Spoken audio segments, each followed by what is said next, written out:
In this video, we want to talk about how to integrate VPC into the VXLAN fabric that we've built so far. So VPC is sort of a technology that exists. It existed before VXLAN, so it's something that's already established, and what we want to do is figure out how it integrates into VXLAN. So let's look at our diagram and see what we're going to do. So we're going to repurpose Nexus 5 from our previous video where we were doing external connectivity, and we're going to just get rid of the external connectivity and turn it into a regular, VTEP or switch. And then we're going to make it a VPC peer with Nexus 4. So we don't need external connectivity anymore, and the lab I have isn't strong enough to have like 6 nodes running at the same time. So we're going to have to convert Nexus 5 to a regular node, and then we'll configure the VPC. So this isn't going to be an extensive VPC lesson or anything. We're just going to set a basic one up and see how the fabric sees it, because that's what we're interested in. But just in general, what VPC does is it takes, so we're going to use Nexus 4 and 5, and you'll see I've got it cabled up already, but I haven't configured anything at all. We still have to remove the external connectivity stuff from Nexus 5. All I did was cable it up. That way it can be done live. But the cabling is specific here where we have 2 links in a port channel. It's called the peer link, and then this dotted one is a link called the keep alive link, and those are just part of the VPC. But the overall goal of the VPC is to have 2 separate devices. They pretend to be one device to everything that's connected southbound. So for example, 4 and 5, they have all those links connected between them to help synchronize tables, Mac table, ARP table, etc. That way they can trick the downstream server 1, server 2, and that switch. They can trick those devices as if they're a single device. And so that's just the high level of what VPC is. And we want to see how, if that's done, how is the fabric going to see it? So how is Nexus 3 going to know how to get to server 1? Is it going to use Nexus 4's loopback? Is it going to use Nexus 5's loopback? If it does that, then that could cause some problems, because let's take for server 1 coming online and Nexus 4 learns about it. It's going to advertise it into BGP and say, to get to 10.0.0.50, use my loopback. Nexus 5 is going to do the exact same thing. And at least one problem that this will create is when Nexus 1 and 2 receive the BGP update, it's going to receive 2 of them. It's going to sort of see them as the same because they're both saying of how to get to 10.0.0.50. And by default, BGP best path selection will only choose one and then send that one to Nexus 3. So Nexus 3 would only be hitting one of these all the time, at least maybe until a failure scenario. So the way that they've engineered this to work is going to change this behavior. So this is going to be similar to the Anycast gateway, where we have a duplicate IP. We're going to have sort of another duplicate IP that everything southbound of these peers are going to use when they're advertised. So here's what I mean. So Nexus 4 already has a loopback 0. Nexus 5 already has a loopback 0, and that's what that looks like. But we don't want to use those IP addresses for anything that's connected, in a VPC way. And so the fix for that is to do this, to add an IP address, a secondary one, to the loopback. And it's going to be the same IP address. So again, this is another case where we're using an Anycast kind of technology where we have, technically it's a duplicate IP, but it doesn't matter. It won't cause a problem in this case. So when server 1 comes online, it can be learned by 4 and 5, it doesn't matter. And then that's passed into BGP, Nexus 3 learns it, and so when Nexus 3 needs to send something, it's going to do a route lookup to 123, 123, 123, 123, and it doesn't matter which of these it goes to. If it sends traffic and it goes to 4, 4 has a direct leg into the VPC for every client. If for some reason this was down, this leg went down, the traffic would go over this link right here and then go down this direction. And so the idea here is just to have both of these use this IP address to the fabric for anything downstream. That's what we're doing. So this is the change. And this is actually something when you configure, you have to do this. I tried to recreate the problem by not putting this, and the VPC won't even come up because the devices know, hey, you're running VXLAN and VPC at the same time. This is now a requirement. So let's get to configuring. The first thing we want to do is get rid of the external connectivity on Nexus 5, and we want to make it all the VLANs and VNIs match Nexus 4. Now this makes sense because if these two are going to pretend to be one device to everything downstream, all the VLANs need to match. All the VN segments IDs need to match. Everything needs to match, because if this has, VLAN 10 and this doesn't, traffic's not going to flow. So let's repurpose Nexus 5 and let's make it match Nexus 4. Okay, so one way we can do this is just go to 4, and I've got a little window here that sends my commands everywhere. We could just do show run, and oh, it's being slow.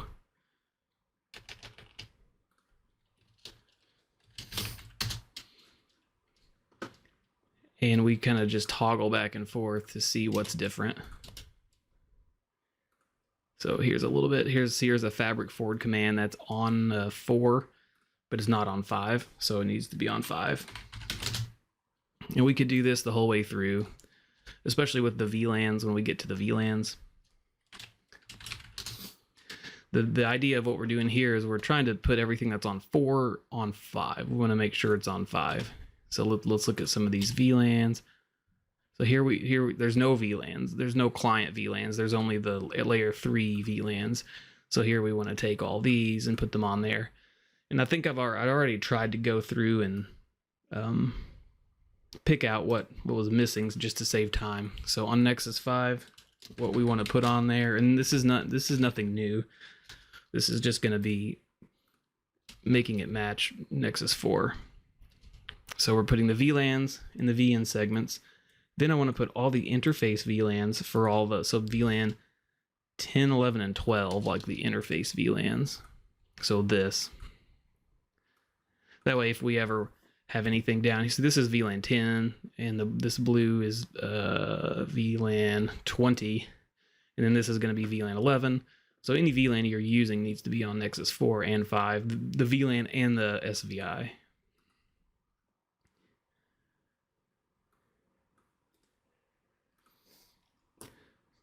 And then we need to go to the NVE interface. Let's look at it. And we want to add the multicast groups to the VNI, because now this Nexus 5 is going to be handling hosts, so it needs to have access to the multicast underlay. And then we're going to advertise in BGP the SVIs. Probably don't need to do this maybe right now since we don't have external connectivity, but I just want everything should match just to make it easy here. And then Nexus 5, let's remove the VRF from the BGP configuration. This is what we were using to go to the external routers last time. And let's get rid of these sub interfaces. And now they should be pretty close matching. So let's give it a quick spot check here. If I do a show run.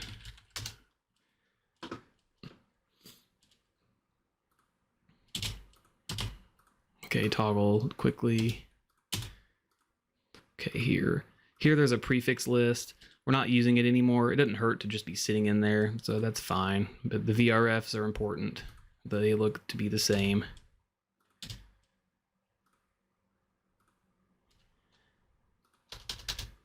Let's see, here's the VLANs here.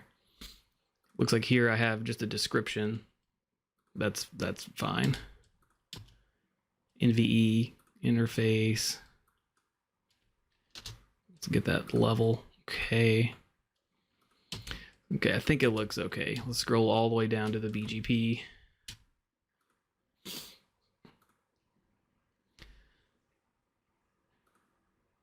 In here, I thought I pasted that in 5 already. Let me try it again. Maybe I need to make the route map. Okay, now let's.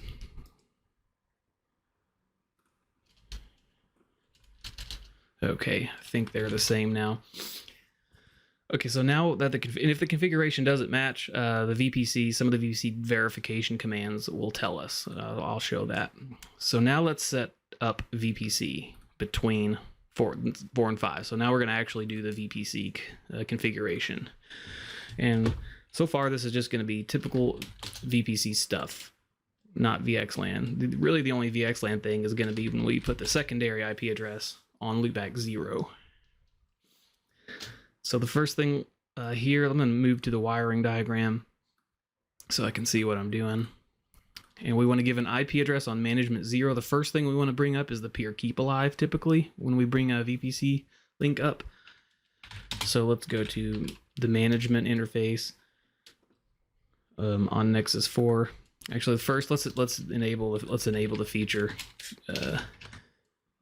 VPC on both,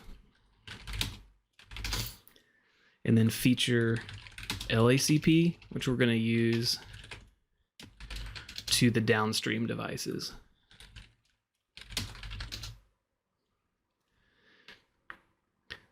Okay, now let's go to the management interface, management 0, give it an IP address.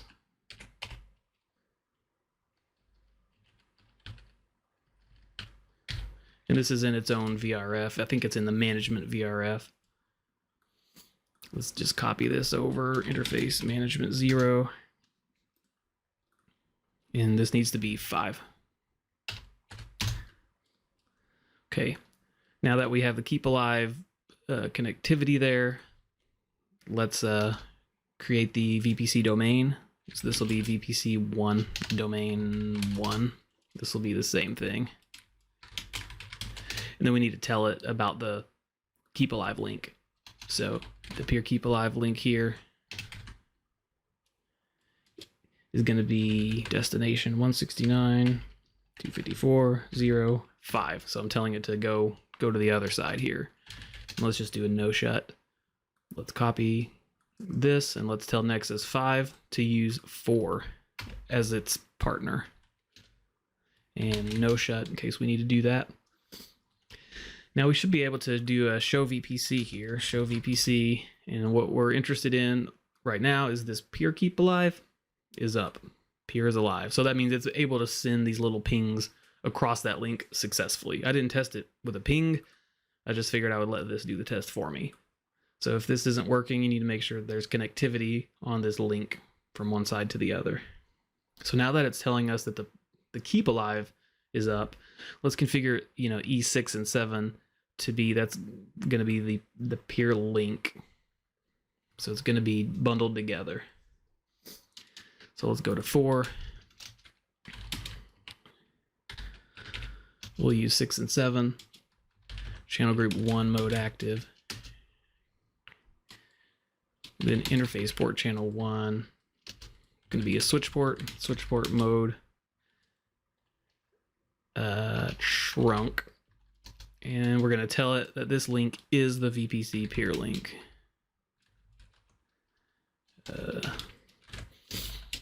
Okay, so we made a port channel and we're telling it this is the peer link. So let's get this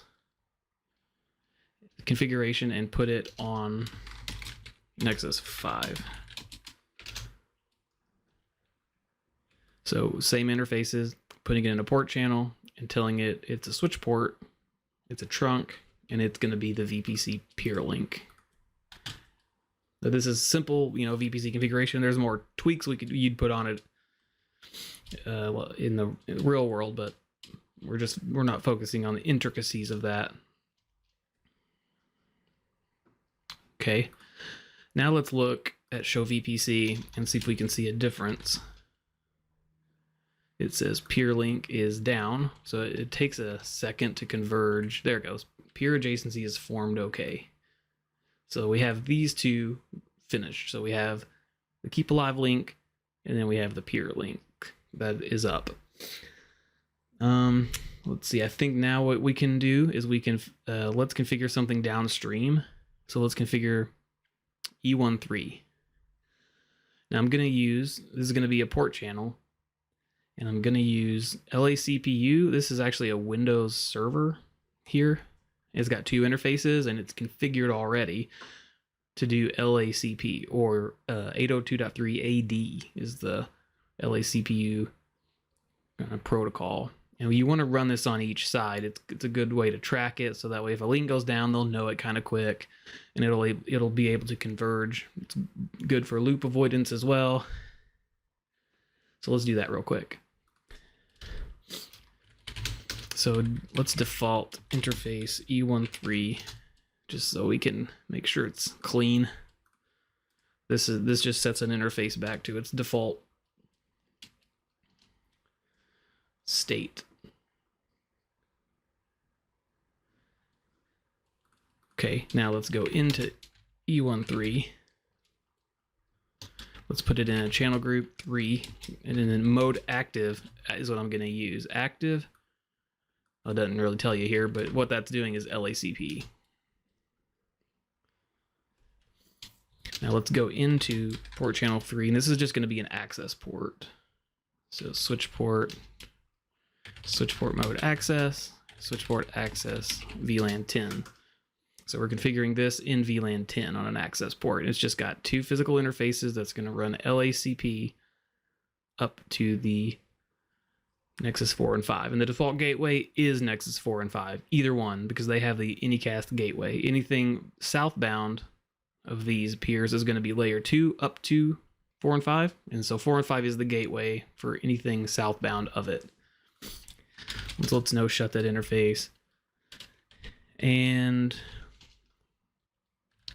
we're going to take this exact same configuration, and so where we have interface E13, we're putting it in a channel group, and then we're going into the channel group. And there's one thing I forgot to do when we're in the port channel, we need to say VPC to tell it that it's going to work in coordination with its peer to make the downstream device think that it's one device. So this is the configuration that says, okay, on port channel 3, I'm going to work with my partner, and we're going to tell this guy that we're just one device. Nexus 5, we're going to put the same thing. It has exactly the same thing. Ethernet 1.3, make it into a channel group, go into the port channel, and then I also need to put the VPC command.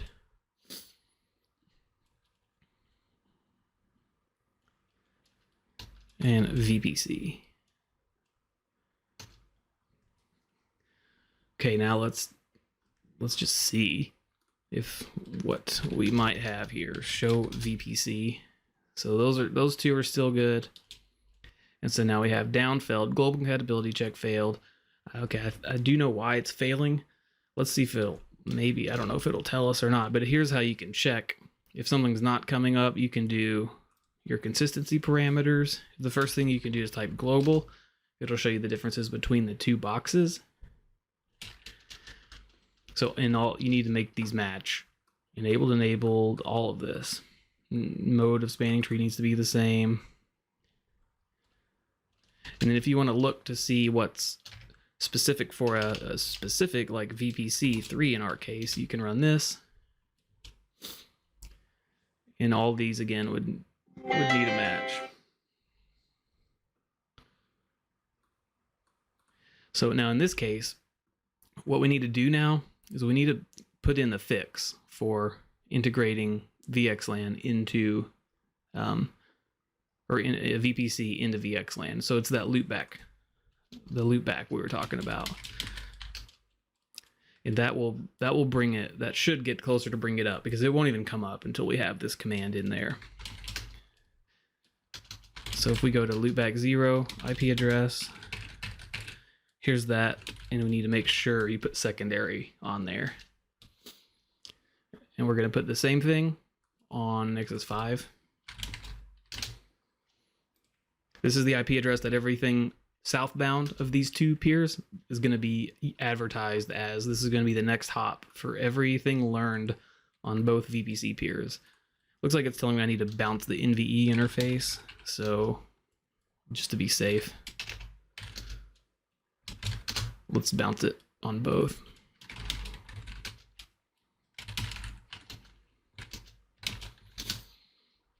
Okay, now let's rerun sort of the show VPC.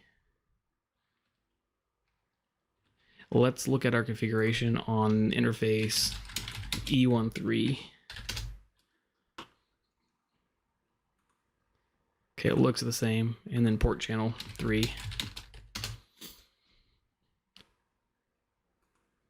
Okay, that looks the same too. So let's do show VPC. Okay, I think it just took a minute after we bounced the NVE interface, because you'll now see when I ran this just a second ago, it's, you know, it wasn't all the way done converging, I guess. Now this looks more like what we want as far as kind of the global status of it. But if we want to look at the specific links, let's keep going down here. And so here it says it's up. So port channel 3 is up, and we would want to see this on both sides. So that looks good. And then if we go down here, it's up and it's telling us active VLAN 10. So here, what do I have? 10.0.0.50. So let's just out of curiosity, let's see if we go to PC1, can we even ping 10.0.0.50?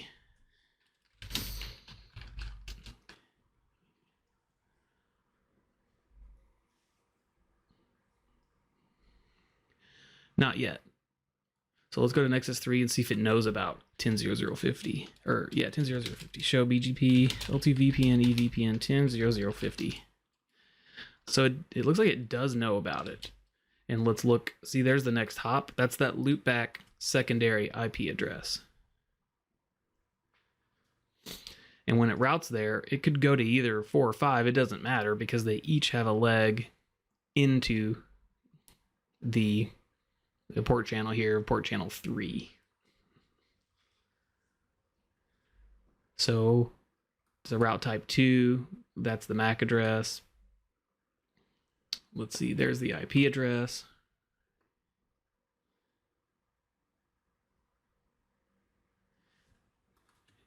Let's see, PC1. Let's see if Nexus 4 10.0.0.0.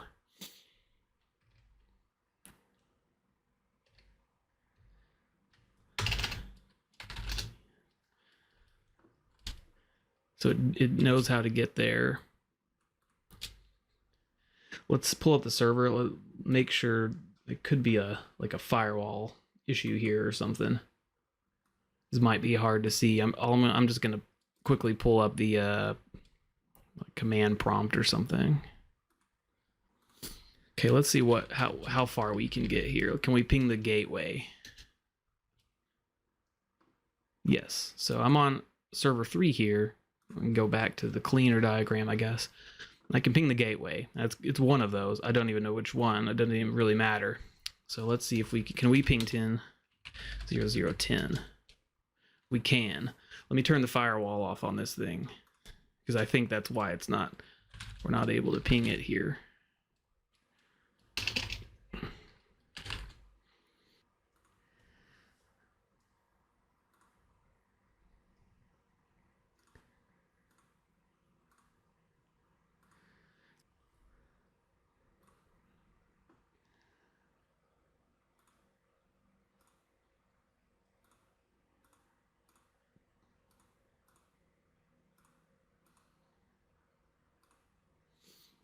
Okay, now let's try it.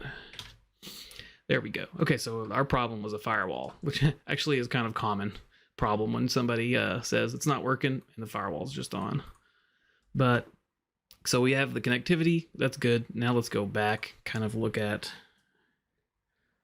of like just verify and to see how it's working here. So let's look at the route. So we can see it's getting it. Nexus 3 is getting it. It's got 2. It's receiving 2. There's the next hop. So we should be getting familiar with some of these fields. Here's the route target. That's VLAN 10. This would be for the layer 3 VNI. And this is how Nexus 3 knows to bring this into its table. It's able to see this route target, and it correlates. It has, that's the BGP that Nexus 3 is running, and it has a VLAN that's mapped to that VNI. So when it gets this, it knows where to pull it in and what MAC address table to pull it in with. And then here's what it routes to. So PC1 could route to either 4 or 5. Doesn't matter because they each have a leg. And if one leg were to break, the traffic would just use this peer link to go to the other one and then go down. So that's kind of how VPC integrates in with VXLAN. Really, it's that loopback is what does the magic. When we go look at this loopback 0, everything southbound is advertised with that. That way the fabric knows to get to it, it can go to either of these. And we can configure server 2 real quick.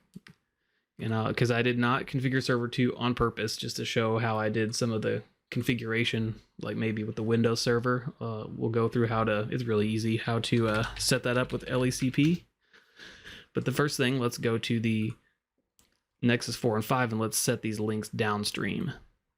So here we're gonna be doing E14. So let's default interface E14 just to clean it, because I know we're not using it. We want to go wipe it clean on. I need to be in config T.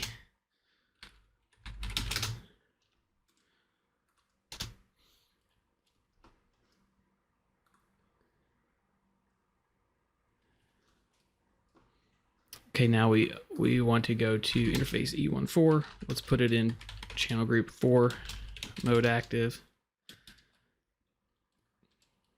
And then go into the port channel. This is going to be access VLAN 20. Switch port mode, access. And then switch port access VLAN 20. We could do spanning tree, port type edge if we want. Okay, and then when we're in the port channel, we do VPC. And when you just type VPC here, it'll inherit the number of the port channel. You could technically give it another number if I wanted this to be VPC 100, but I like to match the VPC number with the port channel number. It just makes it make sense to me. Okay, so we want to take what configuration we just did to this interface and move it to Nexus 4. It looks like I made it on Nexus 5 here. So show CLI history last. Okay. I think I defaulted that interface already. So let's go into the interface and move the exact configuration over to it, and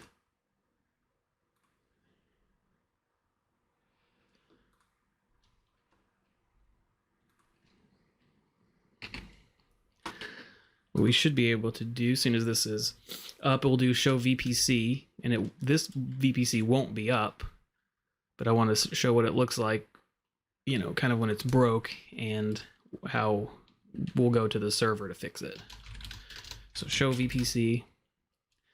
So that all looks good still.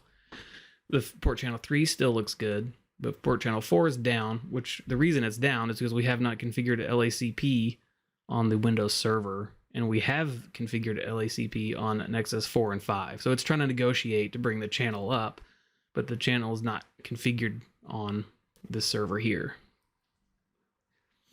So another little check we can do just to look at the interfaces is show port channel summary, and it'll give us a little information about our port channels. So this is the peer link That's good. P means it's in good shape.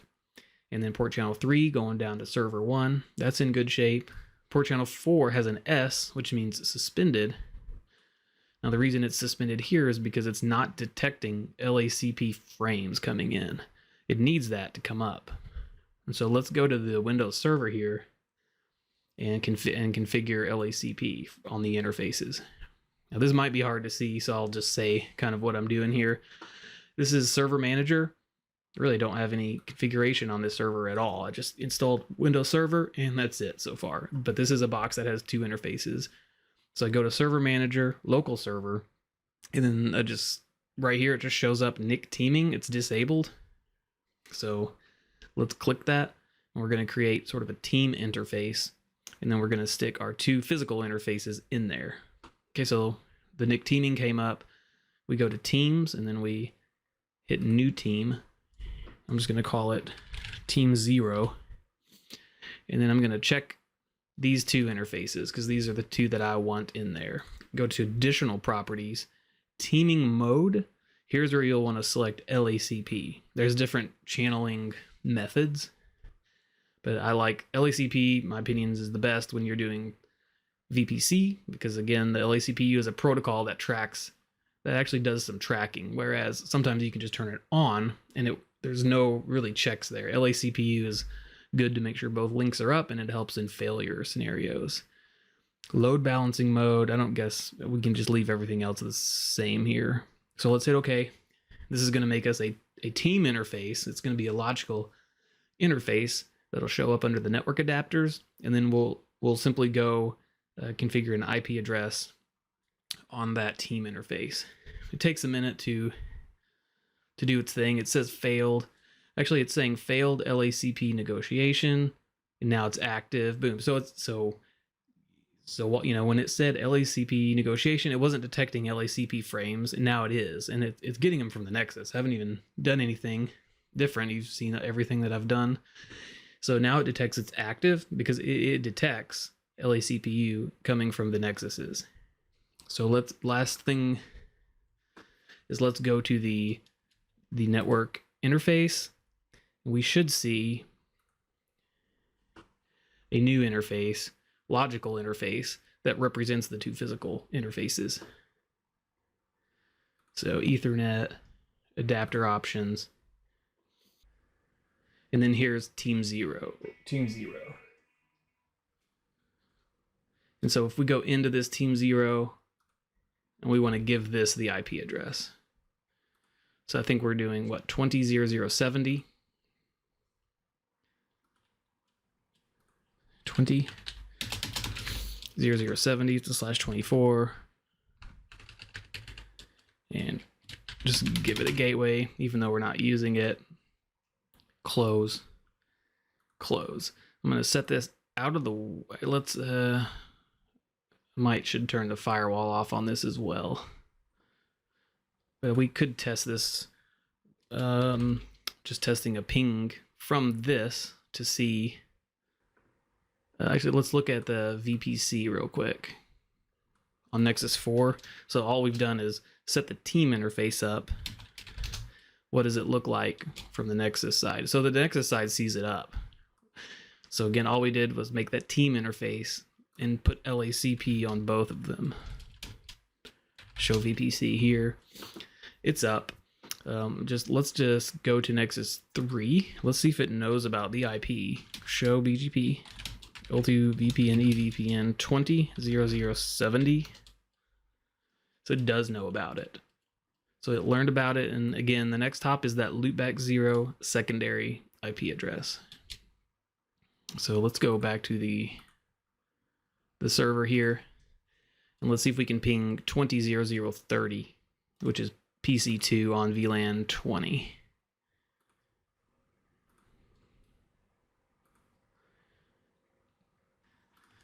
Okay, ping 20.0030. So we do have access, and I could turn the firewall off here, but I don't want to waste too much time.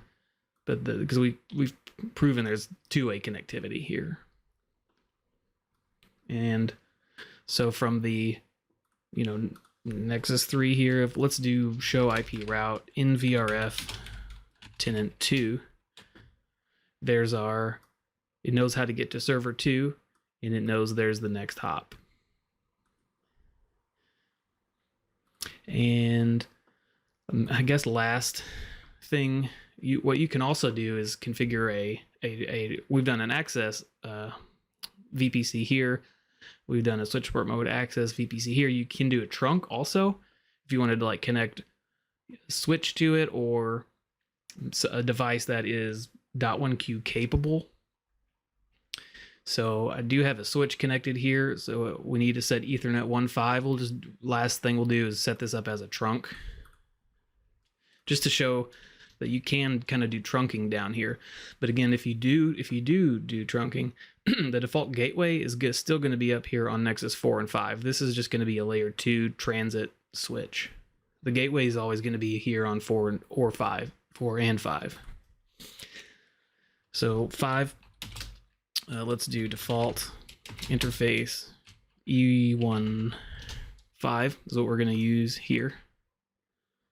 Nexus 4.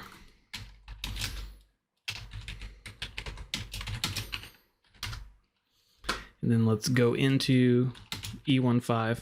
Let's give it channel group 5 mode active. And then go into the port channel. So switch port mode trunk is going to be the key thing here. And then VPC. And then we want to do the same thing here. Interface E15, channel group 5 mode active. Go into the port channel. Switch port mode trunk, and VPC.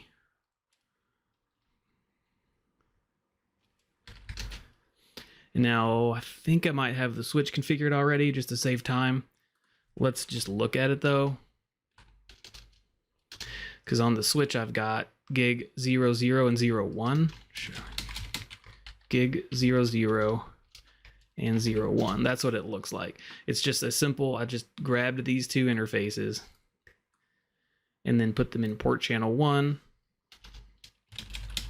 And port channel 1 has switch port trunk encapsulation, making sure it's .1Q, and then you just switch port mode trunk. So let's see if that was enough here. So show VPC.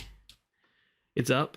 Now, we made it a trunk, so it's trunking all those VLANs. So what we would want to do is, what port do we have this host on here? 10.1.1.0. I didn't put it here, but it's gig 02 if I remember. So and I think I just have, can't remember if I even configured this. Yeah. So interface gig 02. It's already switch port mode access, but we can do spanning tree port fast just to make it a little faster. And so here I just put it in VLAN 11, which is where that's at. And so this PC here, PC 5, let's bring that up, and it should be able to ping the gateway, which is going to be, one of these. Ping 10.1.1.1. So it's using this, it's just going right through the switch. And then from the server here, let's go back up here, from server 2, like I said, this would have to be server 1. Let's see if we can ping PC 5. So this is server 1 here. Let's see if we can ping PC 5, 10.1.1.10. So there's the connectivity. So the point here is, that's an access VPC, that's a trunk VPC. Even though there's a switch there, the default gateway is on 4 and 5. Everything can go up here.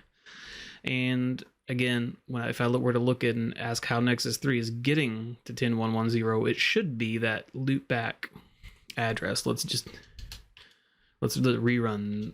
Well, here we're looking for 10.1.1. Oh, that's the wrong tenant. So what do we have? 10.1.1.10. And there's that loopback address. So I think that's all, just to show how it integrates. VPC integrates. It basically uses the loopback, and everything in the fabric can go to either one of these, and it should be able to get there because each has a leg. But again, if the leg is broken, it'll use this VPC peer link to push the traffic through and then go down here.